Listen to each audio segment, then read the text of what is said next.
no chão, pelo amor, pelo sangue, pela cor. Fidelidade, lealdade em nome do Senhor. A minha amada, a minha família e ao 9 de julho, que me mostrou a importância de eu estar no bagulho. A gente atira no escuro, não escuta ninguém. Não adianta o sermão e a tempestade que vem. Não sei se tem alguma coisa a ver com um destino, mas os problemas são B.O. desde pequenino. O rap é hino pra mim, já estava escrito, neguinho. Um baianinho assim, que anda perto do fim.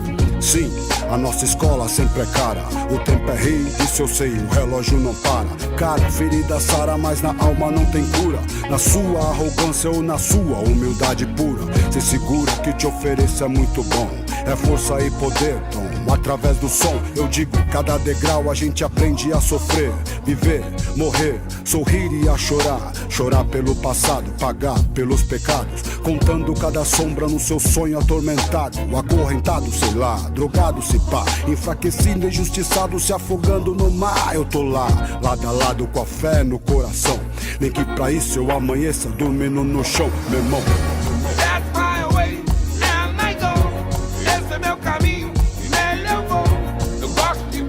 Que a luz do sol vai iluminar o meu amanhecer. Passe na manhã, o sol não fugir. Por trás das nuvens cinza tudo vai mudar. A chuva passará e o pecho vai abrir. A luz do novo dia sempre vai estar pra clarear você, pra iluminar você, pra proteger, pra inspirar, pra alimentar você.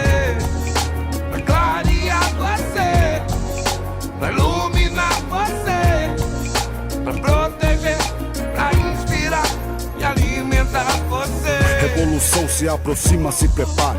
Pegue suas armas, marcha, pache, nunca pare. Encare a guerra de frente, mesmo sendo ruim. Somos soldados e sobreviventes sempre até o fim. Olhe pra mim e veja o quanto eu andei. Envelheci, eis-me aqui, nunca abandonei. Não quero ser um rei, não quero ser um Zé. Só quero minha moeda e a minha de fé. Axé, comigo na fé, bandido. O gueto sempre tem na frente o inimigo. A polícia é racista, mais do que ninguém. Em favela entre o céu e o inferno. Jerusalém lamenta, aguenta, enfrenta a batalha. Violenta a vida no fim da navalha. A falha mundial, espiritual, um fuzil. É um texto dantesco de Shakespeare, tio. Você já viu sangue e pobreza demais. Qual o valor verdadeiro pra se encontrar a paz? Será que é fugir? Será que é se esconder? Ou será que é lutar, trabalhar e depois morrer?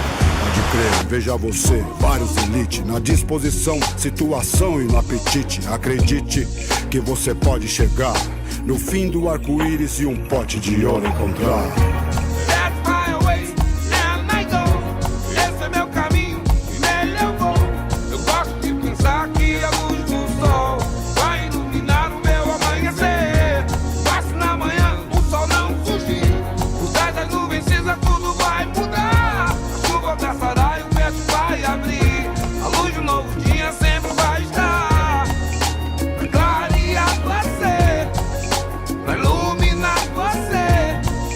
Pra